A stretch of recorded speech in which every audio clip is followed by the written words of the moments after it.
All right, so here I have it just flowing and cycling just straight through and then back into the sink.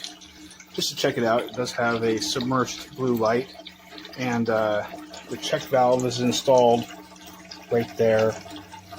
When they said the little red line, it's a free-floating piece, but it will be on this side down here, and so that's how it's properly done.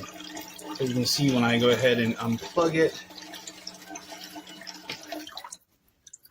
there's that. You can see the water still stays up in that line right there because the check valve keeps it in place. Now let me see if I can plug it back in. Can't see what I'm doing. All right, there we go.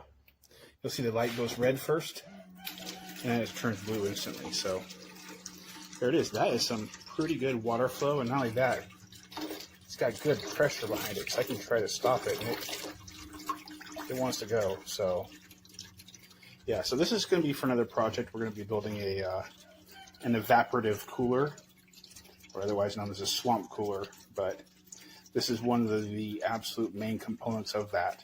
So this is going to work absolutely perfectly for that.